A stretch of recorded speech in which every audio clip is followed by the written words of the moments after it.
Welcome to the Resilient Mindset Podcast, an exciting new podcast by Resilience Queen, Justine Martin. Justine is the owner and founder of the Resilient Mindset, a division of the Justine Martin Corporation. Justine draws on her years of experience and knowledge consulting with clients to develop and sustain a positive mindset.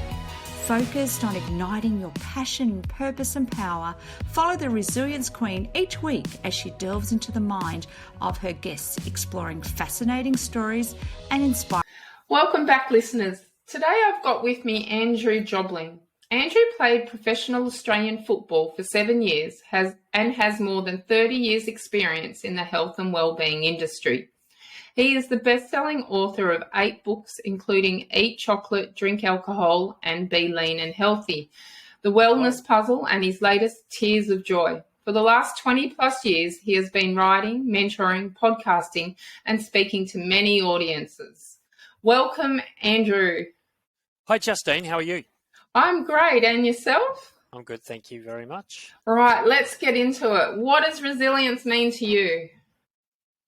What is resilience? Well, to me, you're resilience. You know me, but let's talk to the audience. You are the living example of resilience, Justine, for sure. Look, what is resilience? Honestly, I've never really stopped to think about the definition of resilience. I think resilience is something we all have.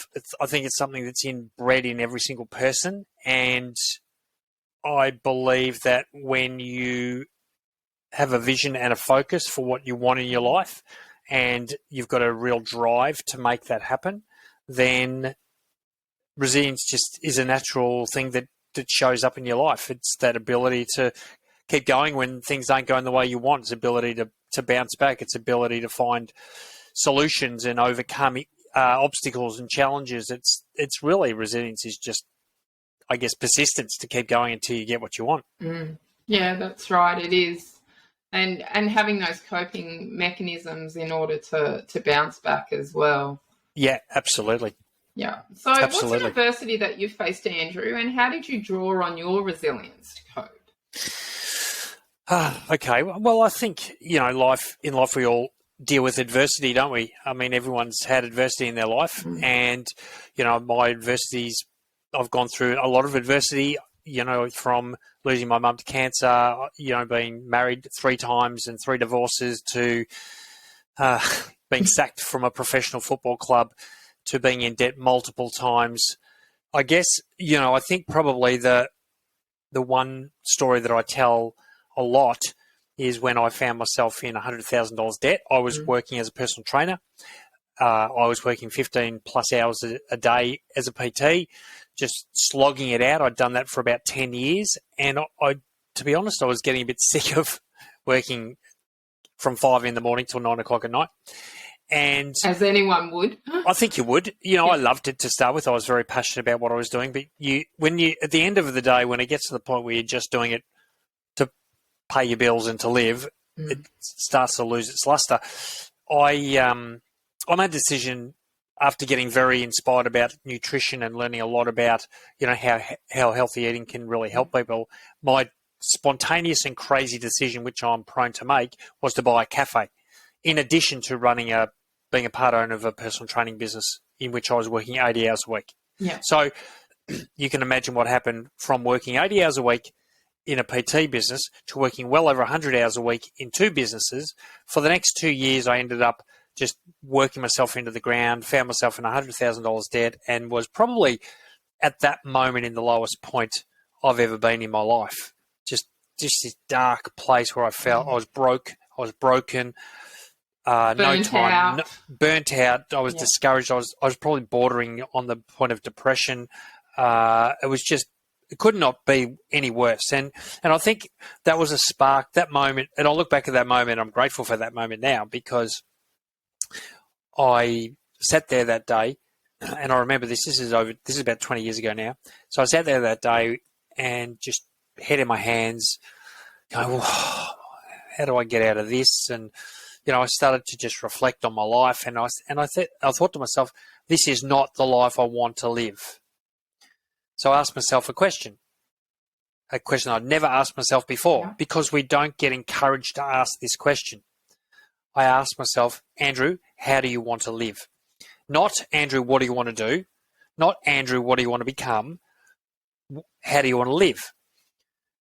And that's amazingly, a big difference, isn't it? Massive difference. I mean, what teenager knows what they want to do when they grow up? I mean, the dumbest question in the world. Adult knows what they want to do when they grow up. I mean, I didn't know what I wanted to do until I was probably well into my late 30s. And I actually probably until this moment triggered me to actually find, and I was in my mid to late 30s at this time in my life, it was this moment that triggered me to find my passion and purpose in life. Up until that moment, I just chased anything. I just chased probably admiration. I was chasing. Busy for me was a badge of honor. You know, just work. Oh, I'm busy. I've got 2 businesses, thinking people would think I'm important and impressive when really my life was in the toilet. So I sat there that day and I visualized a life that I wanted to live. That vision included things like time, money, multiple sources of money, passion and purpose, doing something that I knew would make a difference in people's lives. And I visualized, optimal well-being, not burnt out and exhausted and, not being a hypocrite. And I was being a hypocrite at that time in my life because, I was a personal trainer. I was teaching people how to be healthy and I was so not healthy. Maybe I was eating well, maybe I was exercising, but I wasn't healthy, that's for sure. There's far more to it than that, isn't there? Oh, way more to it than that. And so this vision, I had this clarity now, okay, time and money and doing great things and loving my life and health and great relationships. In that moment, all of a sudden this idea dropped into my head. And Justine, I've told you this story before. You've heard this story before. This idea came into my head. This is the most illogical idea that's ever come into my head. Crazy thought, write a book. And I'm sitting there going, what do you mean write a book? I can't write a book. I'm a footballer. I played 7 years of professional sport. I was a personal trainer. I'm working over 100 hours a week. I've got no time, no experience, no background, no qualifications, no clue how to write a book. And you write a book? But here's the thing. In that moment of clarity, that idea came to me for a reason. Because somehow I connected that choice to write a book, even with no idea how to do it, I connected that with creating that vision. Yep. And so, as I said, I'm a spontaneous person. When I get clarity, I make a decision, I get started. I don't muck around. And do you finish that vision? Because a lot of people start and they may get clarity and they'll start on something, but then they don't follow through. Yeah. Yeah. Well, look, I mean, the option for me, if I didn't follow through, was I don't think I would survive. I don't think I'd survive. I could go, no, I can't write a book. I'll just keep working 7 days a week, 100 plus hours a week, and I'll keep getting further and further into debt, and I'll end up killing jumping yourself off a cliff. Yeah. Right? So the alternative was not acceptable to me. Therefore, okay, well, if I want to be an author and I have no idea what I'm doing, surely I'll just get started and I can learn it. I know that, I'm a very true believer that when you get started and you take the first step, the next step opens itself up, and before you know it, a path is there. The answers come. You've got to get into motion. I think far too many people try and think themselves through problems and adversity. You don't think yourself through it. You act yourself through it. You move through it. You drive through the storm. You don't sit there and wait for the storm to pass, because and you modify yourself in order to achieve. Yeah, absolutely. Yeah, you might have to take a detour here and there, but as long as your eyes are fixed. And for me, I think the key to my resilience is my eyes were fixed on a result. I was not going to accept anything less than that vision that I'd created for myself. So, trying to write a book with no idea what you're doing. Did you know what subject you were going to write? Oh, yeah. I knew what I was going to write about, but I had no idea if I could write. I didn't know how to publish books. I had no idea of any of the process. And I'm, working the hours I was working, it's a pretty big ask, but I just started a little bit every day, and I knew I couldn't find hours at a time. I knew I had to find only small pockets of time every day. And so over the course of probably a few months, 4, maybe 6 months, I don't know how long it was, I ended up writing a first draft and then did a bit of editing and sent it off sent it out to a few publishers, and within 2 years of that crazy illogical decision, I had published my first book. In fact, 2 books, because that publisher asked me to publish another book. So I'd had 2 published books, and I still pinch myself today. So what was the name of those books, Andrew? First one's Eat Chocolate, Drink Alcohol, and Be Lean and Healthy. So that was my initial idea. And then the second one was called Simply Strength, which was just a book that's very much around exercise and movement and just doing it from home. But, wow, my life changed in that. And how long ago was that? They were published in 2004. Wow. And they went on to sell between them over 100,000 copies in the first couple of years. And I think I've actually got a copy of the second book somewhere. Yeah, you might have. I mean, that's probably the one that sold the most. I think that's sold at maybe over 60,000 copies, I think. So, yeah, and then everything changed. Everything changed. All of a sudden, I'm an author. All of a sudden, I'm having an impact on. So if I go back to that vision I created for myself was I wanted to have an impact on life. So before I knew it, I was getting emails and letters from people who's read my book and said it's impacted my lives. All of a sudden, I was looking for multiple sources of income. All of a sudden, I was having options to speak, and I was doing some more coaching, and I was doing other things that were bringing in income streams. I wanted more time. Well, within 2 years of those books being published, and with some of the other things I was able to do, I was able to retire from personal training. And I was working, I sold the cafe, thankfully, and was working 80 hours a week as a PT, was able to retire. So I had now had time loving my life. I was loving and still do. And it's 20 years after that decision, still loving my life and doing things that are having a massive impact. I'm probably healthier now than I've been ever. So when I think about the vision that I had that day. Did you write that vision down, or was it just something that you carried in your head, or did you do a vision board or anything like that? I'm big for vision. I'm big on vision board because, I mean, the reality is that part of resilience is staying on track, right? And you've got to know where you're heading. I mean, if you don't know where you're heading, you're just treading water. Why would you stay on track? I mean, why would you do something if you don't know why you're doing it? And particularly if it's uncomfortable, particularly if it's inconvenient, you're not going to do it. No. So the vision for me is the most important starting point for most people. And if people go, I'm going to be a successful entrepreneur, but you don't have a vision, or I'm going to make $1 million a year, but you don't know why, you won't stick at it. If I'm going to have a 6-pack and buns of steel, but if you don't know why you want to have a 6-pack and buns of steel, you won't go through the discomfort of the training and the nutrition to get there.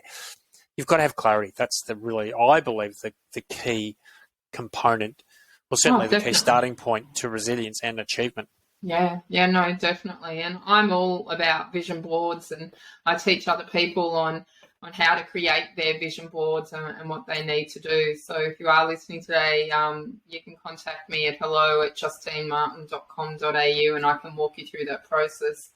But yeah, fantastic story, Andrew. I mean, we work together.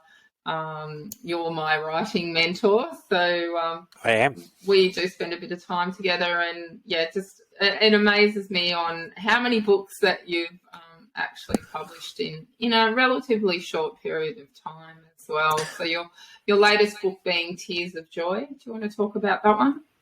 Tears of Joy. Yep, that's my 8th book, and thank you for that compliment. But I just did a podcast with a lady that's published 25 books, and I'm thinking, oh my gosh, what's my problem? And then I've spoken to, people authors that have written 50, 60 plus books, and I'm thinking, okay, so it's not that impressive. It's impressive to someone that hasn't written any, or like me, I've co-authored 3. And look, and and I'll tell you what, there's a lesson right in there, isn't there, about the devastating effect of comparison.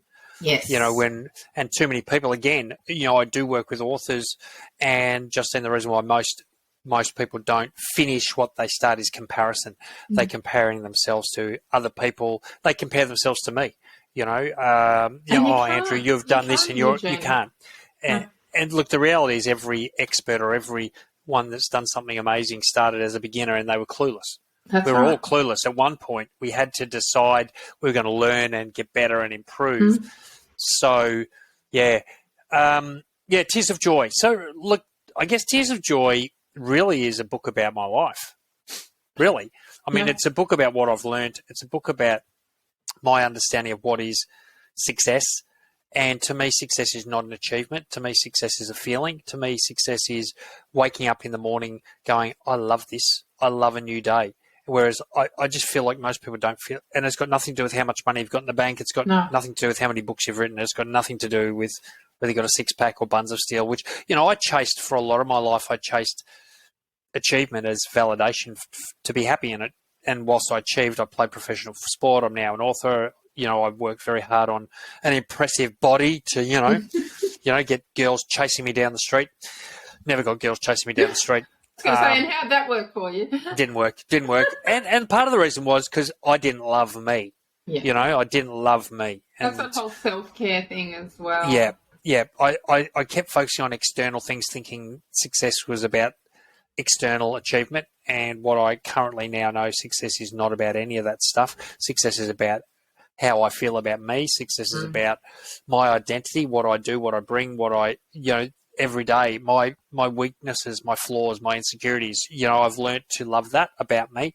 Yeah. And to me, that's success. And it's interesting when you're able to find that love for yourself, everything externally starts to fall into place. That's right. When we chase external, it's like trying to feed the seagulls at the beach, and you grab the bread and you chase them and try and shove bread down the seagull's throat. Now, the seagull wants the bread, but if you chase it, it's going to fly away. If you just sit there with the bread, the seagull will come to you.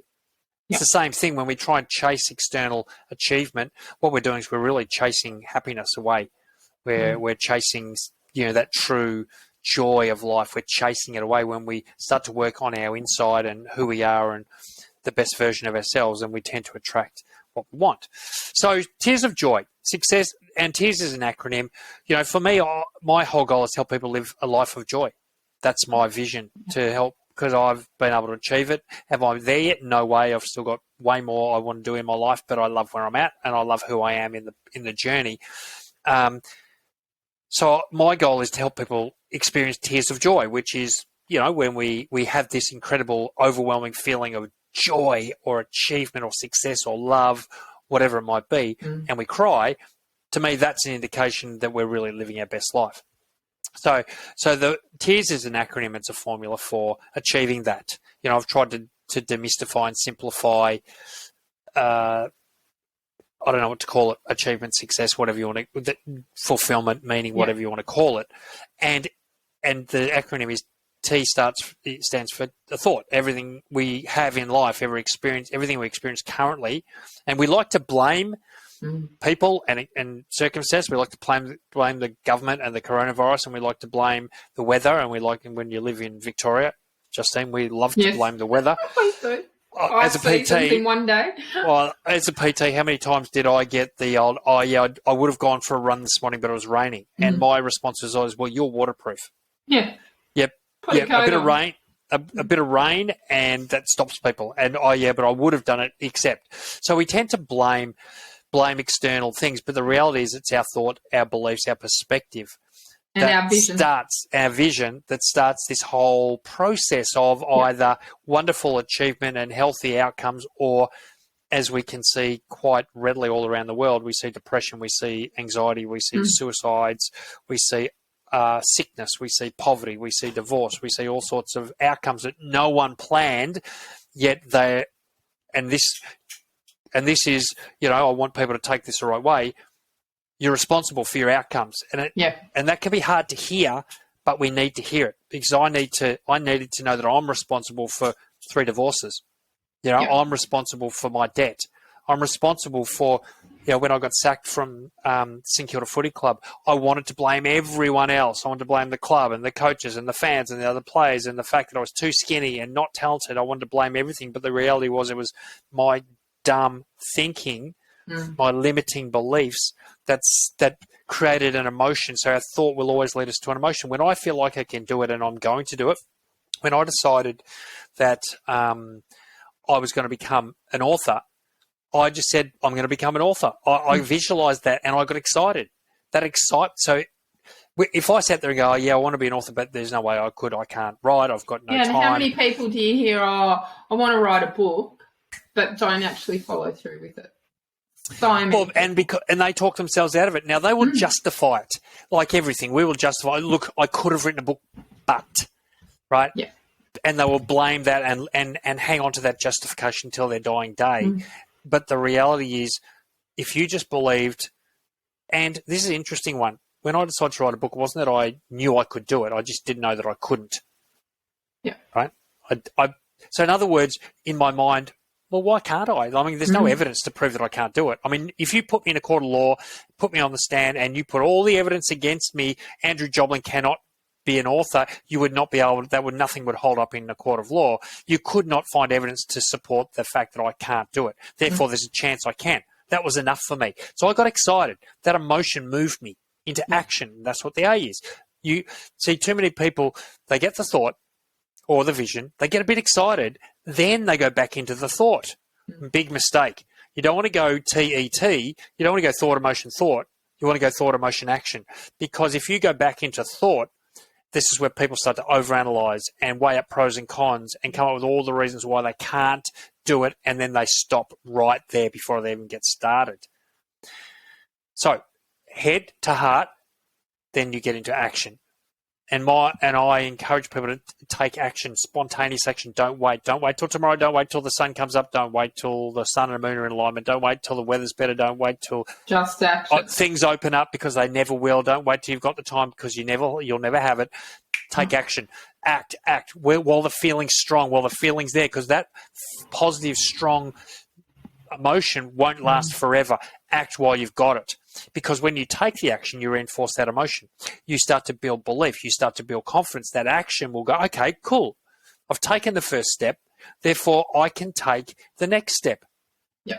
So when you take another step, again, you're reinforcing that emotion. Wow, that's 2 steps. That's 2 days in a row. I'm starting to have confidence in me. I'm starting to be able to trust me. Then you take another day. Now, this process between A and R is the toughest one of all, because it's turning an action into a routine, into an unconscious routine.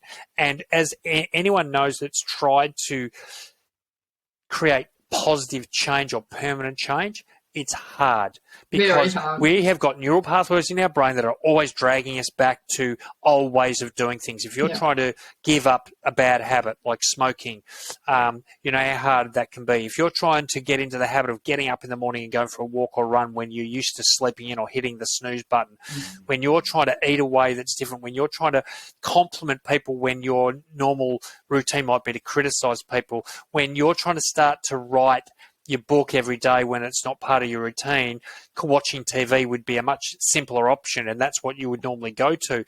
You've got to work real hard to overcome that pull back into your old ways. So there's a real, you've got to take the time to create neural pathways in your brain, and that will take 66 days to create a new habit.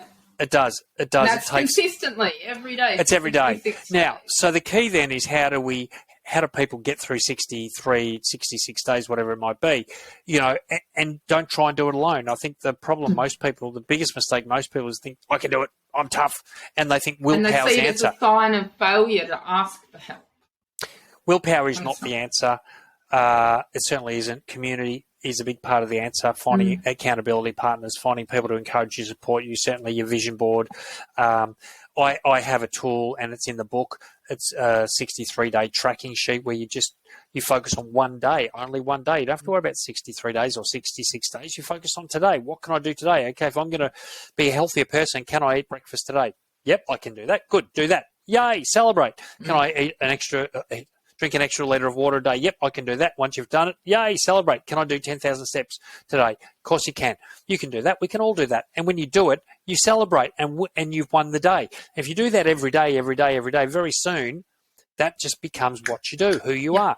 Success, achievement, outcomes are the result of our routines. They're not the result of talent. They're not the result of ability. They're not the result of intellect. They're not the result of luck or circumstances. They are 100% the result of the unconscious routines we create. The only reason why I've written 8 books, Justine, is not because I'm a good writer. That's for sure. It's because I write every single day. I do not miss a day. And I have not missed a day since January 1, 2017. So that's over 5 years. I have not missed one day. Because it's just what I do now. Every day I get up and exercise. I don't miss a day. Why? Do I like it? Not always. In fact, most days I'd rather hit snooze and go to bed, but before I know it, I'm up. Why? Because it's part of my DNA. It's what I do. Do I eat breakfast? You bet. You bet. I couldn't survive without breakfast. And so many people say, oh, I can't eat breakfast. Start. Try. Guess what will happen? You'll start to want breakfast. Once you create an unconscious routine, all the things you struggle with, negotiate with, argue against, debate about, no longer are they an issue. Yeah. The best example I can give you is brushing your teeth. I mean, who thinks about brushing their teeth? I mean, how many people negotiate, well, will I brush my teeth today or not? You just do it.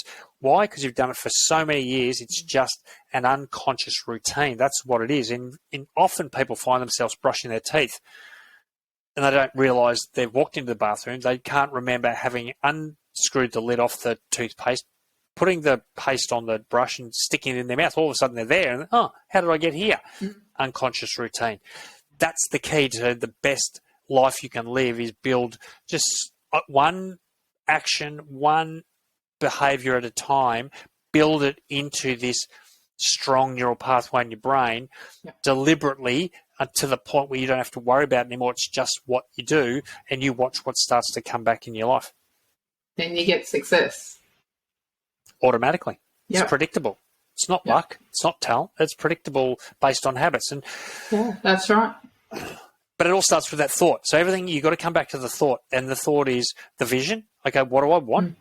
Number two, part of the thinking is, okay, you've got to start building your belief around that, because you might have a vision board of what you want, but then the voice is saying, well, I can't do that.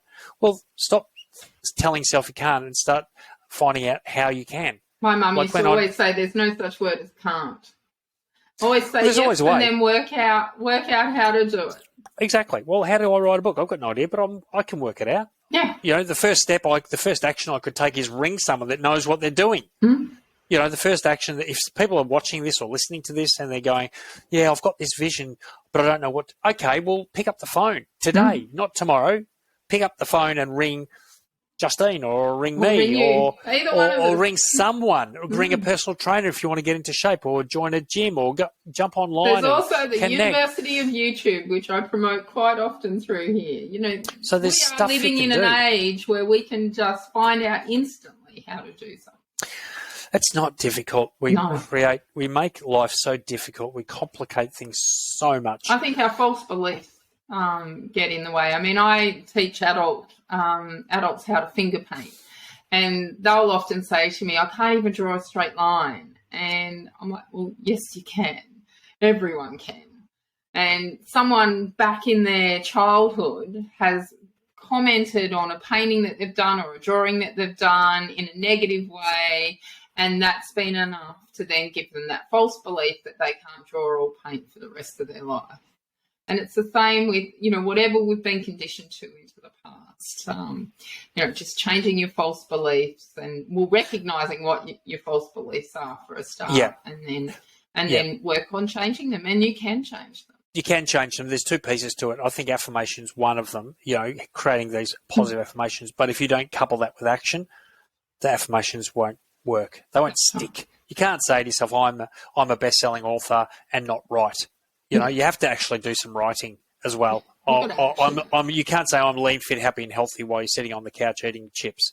That ain't gonna because there's a conflict there. So if you get up and go for a walk, and while you're walking on a beautiful day, you say to yourself, I'm fit, lean, happy, healthy, and love my life, you'll believe it because you're taking that action to support the thought, to support the belief. I think the biggest error in judgment is thinking just affirmation is enough. The law of attraction, which is abused more than any law on the planet, the law of attraction works for sure. However, it doesn't work when you just sit there and affirm things. You've actually got to, I will sit here and attract abundance into my life while I'm sitting on the couch eating a donut. Attract abundance of ill health. You've got to be really specific and action it with the law. You've got to action. You've got to take action. One of my affirmations was I always wanted a house cleaner and a gardener. 20 years ago, 30 years ago, it's like, I want a housekeeper and a gardener, someone that will come in and clean up. Well, I have both those now, but I had to become disabled in order to achieve that. So I wasn't quite specific when I was putting it out to the universe of what I want. So you got to be really specific in You do. in Absolutely. the law of attraction. So Yeah, 100%. who are your role models, Andrew, with resilience, and why? How do they inspire you? Oh, I couldn't give you one person. I would say Justine Martin is a role model for me. Oh, and you are. Like, I look at everything you've been through, and there you are still sitting here, and I know that you're not feeling fabulous today. You know, No. I know you're not. I know you're going through another serious health challenge right now as we're speaking.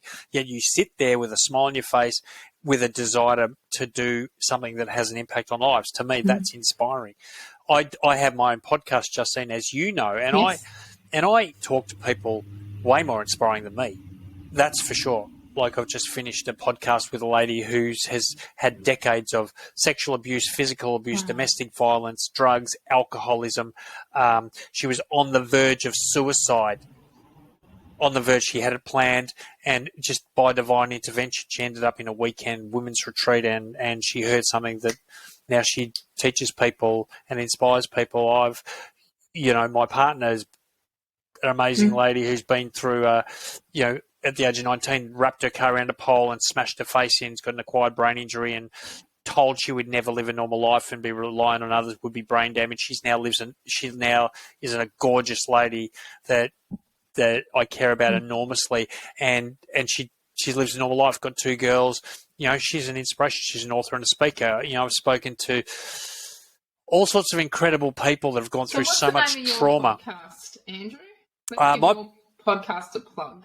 My podcast is called the Wellness Puzzle Podcast. And, you know, look, the goal of the podcast, like everything, is I'm just trying to help people live their best life. I'm trying to help people understand the power of their thinking, the power of, if we look back at tears, that everything starts with a thought. Well, the podcasts are there to help people check their thinking, check what they believe, check what's possible. Or, like, again, another podcast I just did with this young guy. Like, he's only in his early 20s. He ran 50 marathons in 50 days. Right? I mean, who would believe that you could run 50? He's on the verge now of running from Cairns to Melbourne, right, which is 3,700 kilometres. He's going to do that in 60 days. I couldn't even run 1 kilometre. There you go. So, I mean, that's how do people believe that? Like, that's a belief thing, and my goal, he's expanded my thinking. So another, I think when you ask me about role models, I think everyone I meet is a role model, because everyone has a story. Everyone's got a story. Everyone's overcome something. Everyone's achieved something. Everyone's done something pretty. Now, they may not think it's amazing. They may not think it's special, but trust me, it is. Because when we talk about our own stories, we go, "Oh, that's not that special. That was just me." Like, for example, another example, Tammy Van Wiss, a marathon swimmer. She swam over 65,000 kilometres, swam. I don't think I've driven that far. Right? She swam the English Channel. She swam the length of the Murray River. She's almost swam around Port Phillip Bay. She swam the Loch Ness. I would have drowned. Now, I used to train her when I was a PT. She came in one morning, 9 a.m., right? I can't remember what day. Tuesday, let's say Tuesday morning. She comes into training. "Hi, Tam, how are you?" "Good, Andrew." I said, "How's your morning been?" "Yeah, good." I said, "What have you been doing?" I said, "Oh, I just went for a swim this morning." So, "Yeah, how far?" 20 Ks. Oh, 20 and then Ks. she's there for PT. And I'm sitting there, I had to sit down and go, "Oh my gosh, that's amazing." Do you know what she said? She goes, "No, not a big deal. It's just what I do." So for her, for me and everyone else on the planet, that's amazing. Like, and even you, Justine, we go, "Wow, look at what Justine's been through. She's incredible." But well, that's just what I have to do. Yeah. That's just what That's I just did. my everyday life. So everyone is inspiring. Everyone, if you're listening to this, if you're watching this, you're amazing. And if you need to give yourself more credit for being here.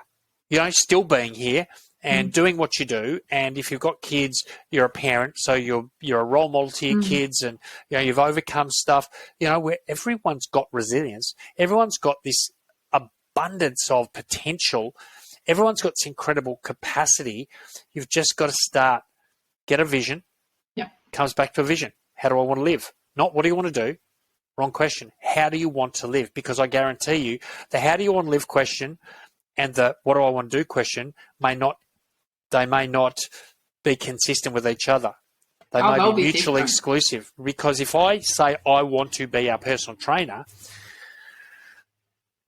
but I want. But then on one hand, I want to be a personal trainer. On the other hand, I want to live with freedom and time and energy. Well, then that's never going to work because I can't. If I stop working as a PT, I lose income. Therefore, I'm going to stress about money. So I've got to work to make the money. Therefore, I don't have the time. I can have the time, but I don't have the money. So that was never going to work for me. So the question is, how do I want to live? Get clear, get pictures, get vision of the body and the person and the people and the things and all the things, how you want to live. Then you work out, well, what do I need to do to get that?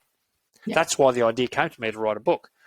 It was never a logical thought. And had I not had that vision, had I not been in $100,000 debt, had I not been in that dark place, I never would have come up with that thought. I'm grateful for being in you may have in a different circumstance. Maybe, but look, right now, you'll never know. All I can say is I'm glad I was in $100,000 debt. And you're leaving your mark on the world with words. So amazing, Andrew. Thank you. What are your passions in life? Writing books. Life. I love living. I love being here. Well, do I love writing? No, I don't necessarily love writing. I love the impact my writing has on lives. Do I love exercise? No. I love the effect of being healthy. I do love getting up and speaking to people. I love hanging with people that I care about. I love travel, but my passion, my purpose is to inspire lives. That's you're doing an amazing job at that, Andrew. Thank you. I think we both are. Thank you. Okay, I've got some quick, quirky questions that you don't know about. Okay. Here we go. Pineapple on pizza, yes or no? Yes. Yeah. What, pineapple on pizza? Oh, yeah, of course. Yeah. Hawaiian pizza, yeah. Right, awesome. Coffee, tea, hot chocolate or wine? Coffee, tea, hot chocolate. Well, what, do I have to give one answer? No, you can give a couple. I don't drink coffee. I occasionally drink a hot chocolate. Occasionally I drink tea. And, yeah, of course, wine. Got to have. I mean, my first book was called Eat Chocolate, Drink Alcohol and Be Lean and Healthy. So if I said no wine, that would be a bit of a red or white wine? Probably, I'm a bit of a rosé kind of guy. Oh, are you? Yeah. So I'm a red girl. I am, or a champagne, or over here in Australia, sparkling wine because we're not allowed to call it champagne. Your favourite music? Oh, I love music. I'm a bit of a headbanger from way back, so because I'm old, I'm a cold chisel kind of guy. Give me a dose of K-San any day, and I'm a happy man. But I like anything with a beat and anything I can sing along to. Favourite food? Yep. What's your favourite food? Food in general. Love food. Favourite food? I don't know. I think I like the sort of Mediterranean sort of food. Nice. Barbecue. Yeah, healthy. Yeah. Lots of veggies and stuff, and yeah. So my final question: loo paper forwards or backwards? Sorry, say that again. Loo paper, the roll forwards or backwards? I've got no idea. You don't care? I'd have to go and have a look. There you go. There's a project for you. All right. Take note. Are you putting them forwards or backwards? Are you going to ask me if I'm a folder or a scruncher? Oh, no, that's a new question I could start asking. You've got it. I'm a scruncher, big time. I'm a folder. Yeah, you seem to be a folder. You're very organised. I'm just pull it off because you don't want anything to... Scrunching uses too many pieces of paper. And I know it does. Being on my bee's knees... I know. It's irresponsible, but I don't want my finger to push through. I want to make sure I'm safe. On that note, how can people contact you, Andrew? Well, they can find me in my toilet scrunching. AndrewJobling.com.au. And we'll put the links in the bio, and we'll also put the links to your book on how people can purchase Tears of Joy and the other books that you've got available as well. So it's been an absolute pleasure having you today on the Resilience Mindset podcast. It's been wonderful being had by you. Thanks, Justine. You're welcome. And remember, listeners, until next time, stay resilient.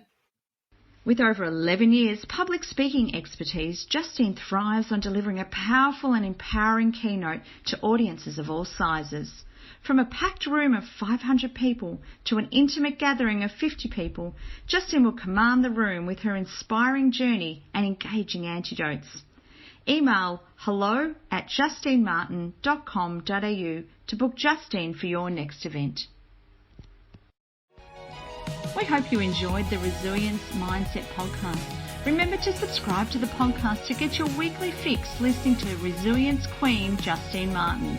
Follow Justine on social media at Resilience Mindset or log on to justinemartin.com.au. And until next time, remember, life doesn't get easier or more forgiving. We get stronger and more resilient.